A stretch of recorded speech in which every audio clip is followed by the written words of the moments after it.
From the moment you're old enough to understand language, the instructions start coming in. Not loudly, not aggressively, but calmly, repeatedly, especially from the people you're trained to trust. Study properly, don't waste your time, focus on your future. What are you doing? Others are working harder than you. Do you want to end up as a failure? So you listen because you're a good boy or girl.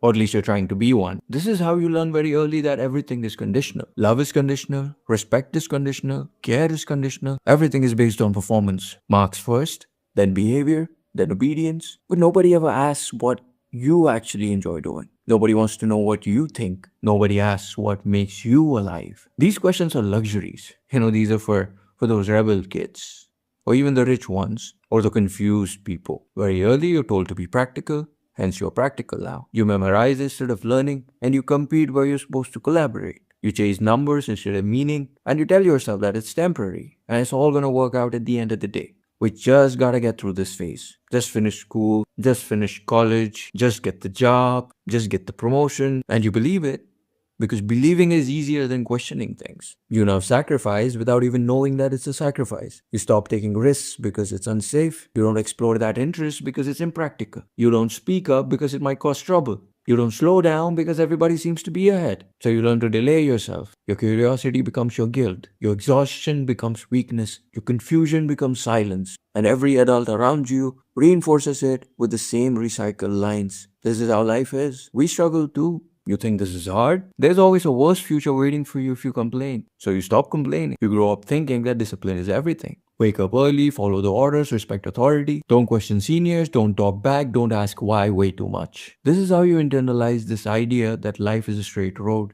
That if you stay in your lane and don't crash, you'll eventually reach somewhere good. And maybe once upon a time that was true. But now nobody tells you that the road itself has changed, that the destination is moved, that the fuel costs more, and they just keep yelling at you to drive better. You graduate, and then there's this moment, this very quiet, very strange moment, where you expect something to click, something to shift, where you gain some kind of recognition. Like, okay, life now begins. But nothing happens. Instead, the pressure mutates. Now it's no longer about marks. Now it's about salary. Now it's about status, marriage, comparison. Now you're no longer competing with just your classmates. In this era of Instagram and LinkedIn, you're competing with entire populations. Here you realize something that everybody follows the same instructions, same degrees, same safe paths, and same obedient choices. You weren't special for doing it right. You now know that you're replaceable. That's when the doubt starts creeping in while lying in bed staring at the ceiling. Did I miss something?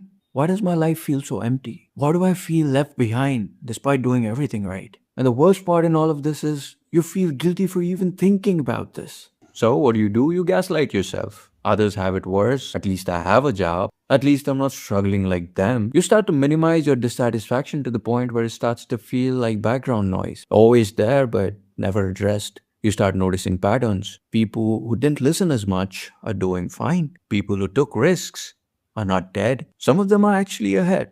And this is enough to mess with anybody's head because we were told that obedience means protection, that rules were safety and deviations were danger. But reality doesn't seem to care about your discipline. Reality rewards visibility, it rewards speed, adaptability, audacity even. And that's the kind of betrayal nobody prepared you for. So here you are, not irresponsible, just tired. Tired of being patient, tired of waiting for the payoff. And you don't even know whom to be angry at. Your parents? They meant well. Teachers, perhaps? They follow the same script. Yourself. Yeah, that's an easy target. So you blame yourself. You work harder. You suppress more of yourself. You push through burnout as if it's a character flaw. Because stopping now would mean admitting to something very painful. That you trusted a system that never kept its end of the promise. I did what I was told. So why does this feel like a mistake? The rules changed, but nobody told you that they have. No warning, no transition period, no apology. One day you were following the instructions and the next day these instructions stopped working. And instead of admitting that, everybody pretended that nothing happened. You're still told to work hard. You're told to be patient. You're still told that consistency pays off. But the results don't match the efforts anymore. And deep down, everybody knows that. They just don't want to say it aloud and attract any attention. Competition exploded, not because people suddenly got smarter, but because there are more people than ever fighting for the same limited outcomes. Degrees multiplied, skills became common, certifications lost value. What once made you stand out now barely gets you noticed. You didn't become less capable. It's just that the baseline rose dramatically and nobody adjusted their expectations. So now you're expected to work longer hours, accept lower stability, compete globally, and learn constantly. Learn constantly, stay motivated, and be grateful all at the same time. And if you struggle, the blame is always on you. And then there's this lie that all of us have internalized. If I'm not able to keep up, then I'm the problem because I'm not good enough. Now, that may be true in some cases, but it's not right when everybody thinks that. Sometimes it's hard because it's overcrowded, because the ladder has way too many climbers and too few rungs. But acknowledging that would be a problem. It would lead to a conclusion that's uncomfortable, that effort doesn't scale if opportunity doesn't. So instead, the narrative shifts. You need to upskill, you need to hustle, you need to be more positive, you need to work on your mindset, as if the problem has always been internal. Now let's talk about time, because time is where the betrayal really shows. You were told, be patient, good things take time. But patience only works if the future is predictable. But what nobody has told you that the timeline itself is unstable now. Jobs have disappeared, industries have shifted, entire career paths have vanished within a decade, and somehow you're expected to adapt to all of this bullshit without slowing down. You're no longer building a life anymore. You're constantly patching a sinking boat. You're watching the contradictions play out in real time. People who followed the rules are struggling, and people who haven't, they're kind of doing fine. Not because they're geniuses, but because they adapted before loyalty turned into a liability. And that's when the anger starts creeping in, because now you feel that you were not just misinformed, but delayed. Delayed from experimenting, delayed from failing early, delayed from building leverage. You live by the rules, but others learn to bend them. And the most insidious part, the system pretends that it cares. It works. It's fair. It still uses words like merit, effort, qualification, even when the outcomes are clearly influenced by timing, access, and visibility. So when things don't work out, the shame falls onto you. You start to think, maybe I didn't try hard enough. Maybe I wasted time. Maybe it's just not meant to be. And that self doubt, that's what keeps you compliant. Because people who blame themselves don't rebel, they adapt, they work harder. We also need to talk about this generational gaslighting that happens all the time. Older generations say we struggle too. They say we didn't complain, we adjusted. And so should you. But they adjusted in a world where effort still gave you something at the end of the day, where it still translated into upward movement, where there was some kind of stability. Back in the day, competition was local, it wasn't global, where attention wasn't monopolized by algorithms. They climbed a staircase, and we are climbing an escalator that's moving in the opposite direction. Same effort, but very different outcomes. And here's the part nobody wants to admit, that the rules always change in the favor of the system, not in the favor of the individual. Companies optimize for profit, not people. Platforms optimize for engagement, not fairness. Institutions optimize for scale, not sustainability. Yet, you're still told to be loyal to this system. And when you finally notice the mismatch, you feel betrayed. You feel foolish, like you arrived late to a conversation which everybody is already having.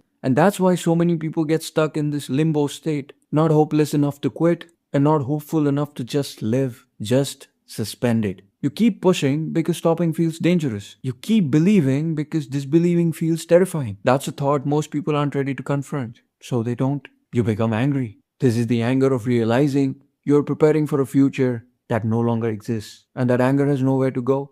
Another realization that slowly creeps up onto you is that hard work isn't enough. And even worse, hard work in silence is pretty much useless. That sentence alone can make people uncomfortable. It feels wrong, it feels immoral, it almost feels like it's against the sacred rule of life itself. And that hurts a lot because since a very young age, we're told that if we keep our heads down and stay in our lanes and do our job, eventually we'll get something good out of it. Somebody will eventually notice. That sincerity pulls reward towards it. How many incredibly capable people do you know were struggling quietly? How many loud, mediocre ones seem to keep rising? That's not coincidence. That's the system functioning exactly as it was designed to do. At some point, without anyone explicitly saying it, the economy stopped rewarding contribution and started rewarding attention.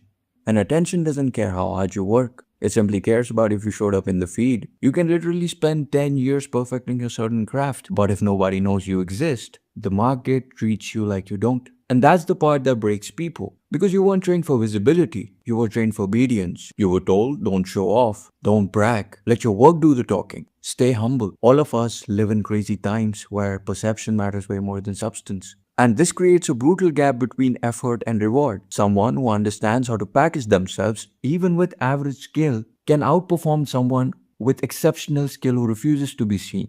And here's something that really messes with your head. You did everything right. You focused on getting good, getting better, instead of getting known. You avoided shortcuts. You didn't chase trends. You didn't build a personal brand because that felt shallow. And now you're told casually that you were supposed to do all of those things. As if you were supposed to magically know that the rules have flipped while you were busy getting disciplined. There's a deep resentment that builds here because every day you see people winning, not by being better, but by being louder, more confident, more aggressive, more strategic with attention. And you don't hate them because they're doing what needs to be done. You were playing chess while the game quietly turned into poker. And let's be honest here, visibility isn't neutral. Visibility rewards. It gives you confidence, even if it's fake. It gives you speed over depth. It leads to simplicity over nuance, extremes over balance. If you're thoughtful, careful, reserved, then you're already at a disadvantage. The algorithm doesn't care about your internal struggle, it simply cares about clicks. The market doesn't care about how long you trained,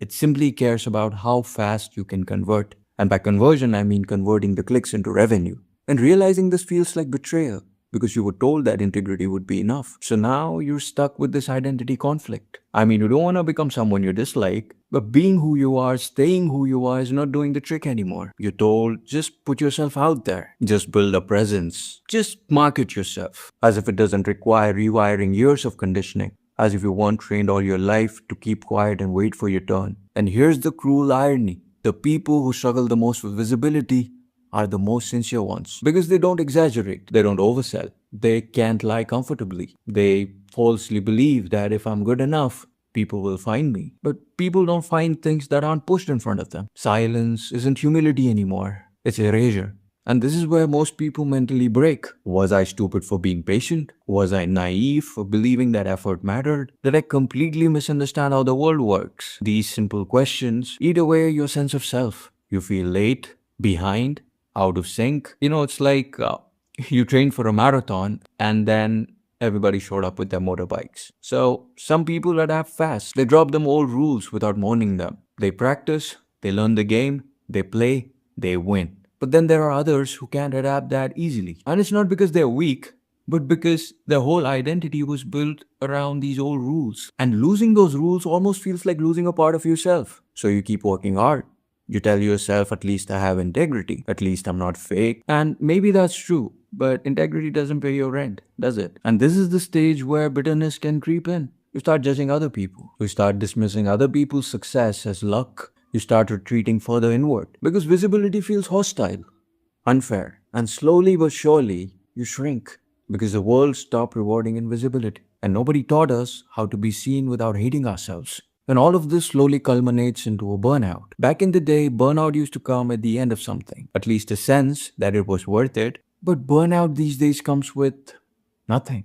No milestone, no arrival, no relief, nothing. Just exhaustion stacked upon more exhaustion. You sleep tired, you wake up tired, you walk tired, you sit tired, you eat tired, you're just tired. And this ain't no regular tired, by the way. This is a deeper kind of tired. The kind that doesn't go away with sleep. The kind that sits on your chest like your sleep paralysis demon. You still function, you still show up, you still do what needs to be done. You don't feel excited about weekends anymore. You don't feel refreshed after breaks anymore. You don't even feel sad properly. You're just flat. You might tell yourself that all you need is just one break, a vacation maybe, few days off perhaps. But when you finally get time, your mind doesn't relax. It spirals. It starts to panic. Because the problem isn't the lack of rest. The problem is lack of progress. You're not moving. You're stuck in the same place. This is the cruelest form of modern burnout. You're not exhausted because you're lazy. You're exhausted because you're constantly trying to justify your existence, trying to prove you're useful, trying to stay relevant, trying not to fall behind. There's no finish line to this shit. No moment when somebody says, okay, you've done fine, you can rest for a while. But safety itself these days has become temporary. Because there's no clear external reward, the pressure turns inward. Am I doing enough? Am I wasting time? You compare salaries, lifestyles, Instagram profiles. Someone younger is doing better than you. Someone less skilled than you has more visibility than you. Initially, you feel angry, and slowly, This anger turns into shame because shame is what happens when effort doesn't convert to outcomes. You simply tell yourself others have it worse. I should be grateful for what I have. So you swallow it. So you normalize exhaustion. You joke about being tired. You treat burnout like a personality trait. Tireless efforts without results destroy motivation at its roots. So you stop giving your 100%. And slowly you stop caring about it altogether. And eventually you do just enough to ensure you don't collapse. You become efficient at surviving. From the outside, you look normal. You're not failing dramatically. You're not quitting loudly. You're not breaking down publicly. Instead, you're just fading. You no longer resent just the system anymore. You resent yourself too for trying, for believing, for ever thinking that there was hope. You ask yourself, why am I even doing this? Who is this exactly for? Despite all of that, you still keep going. Because now stopping feels scary. Because stopping now would mean that you're admitting to the fact that your years of effort didn't lead you to the place where you thought it would. Because stopping now would simply mean facing the grief of lost time. So you don't stop. And this is the point where a lot of people start seeing a change in their personality. They're less patient, less open, less curious. Things that once excited you now feel like extra work. Even rest now feels like something that needs to be optimized. You can't enjoy your life because this background anxiety is constantly present. What should I be doing instead? Is this productive? Am I falling behind right now? Burnout turns even joy into guilt. Slowly, you start forgetting what you really wanted. Not what looks good, but what you genuinely want. Because for so long, your wants and desires were suppressed, delayed. Hence, burnout becomes this dull, constant hum in the background. Not loud enough to force change, and not quiet enough to ignore, but just enough to drain you every day. And people around you barely notice because you're still functioning, you still meet expectations, and this makes everything even sadder. And this is the emotional cost nobody really wants to calculate. Chronic fatigue, anxiety, restlessness, and a profound sense of being trapped. Not trapped by a lack of ability, but by sunken cost. Now you invested way too much into this to walk away easily. Now you're too tired to reinvent yourself overnight. Now you're too aware. So you continue to stay in this uncomfortable space, never trying to climb out. Aware, but unsure as to what to do with all of this awareness. Quietly wondering, is this all life has to offer? So, we expect people to be perfect and do everything right. But doing everything right has never been a guarantee. It was a story, a convenient story, a coping mechanism passed down from a time when the world moved slower. And now that story is breaking right in front of us. The hardest part isn't that the rules have changed. Instead, it's is the fact that we're not willing to accept it. Nobody's coming to fix this mess. Not parents, not institutions, not society, not time. This system will let you quietly burn out or fade away because you're not threatening it, you're not causing trouble, and once you see that, you can't unsee it. And slowly, after a point, you start to realize that this whole idea of blind obedience was not very smart. That blind obedience was never wisdom. It was safety. And safety only works when the environment is stable. And since the environment isn't stable anymore, the qualities you were rewarded while growing up, like patience, silence, discipline, have diminishing returns now. Most people, especially in India, don't want to ask the difficult question. They drown themselves in routine, responsibility, and distraction. Because sitting with difficult questions for a long time can create a lot of grief. Grief for lost time, grief for paths not taken, grief for the versions of yourself that never got a chance to exist. You're not behind. You're just too early to this realization. People who look settled often haven't questioned anything yet. They're still running on momentum, not direction. And momentum runs out. And this awareness doesn't feel good either. But it's the start. It's the beginning of agency. This isn't about quitting everything or burning your life down. That's another lie. Real changes usually are much quieter. It starts with admitting hard work alone isn't enough. We need to admit that loyalty without leverage is dangerous. You don't have to constantly wait for approval, for permission. These thoughts and actions don't make you a rebel. They make you realistic. And no, this isn't about being loud, fake, or hollow. It's about being intentional. Choosing where your effort goes, choosing who benefits from your work, choosing visibility without losing integrity. And of course, it hurts to change. Of course, it feels unfair. Of course, there's anger. But this anger isn't immaturity, it's grief mixed with clarity. Staying loyal to a system that no longer serves you isn't integrity. It's self-sabotage. And there's no universal blueprint from here. And anybody who's selling certainty is clearly lying. This shift needs to happen from the inside. Most people won't make that shift, not because they're incapable, but because it requires letting go of a story that once protected them. It requires admitting the fact that being good is no longer enough, that silence is no longer a virtue. So they stay tired, they stay bitter, they stay busy, and life slowly passes, and what you do next is up to you.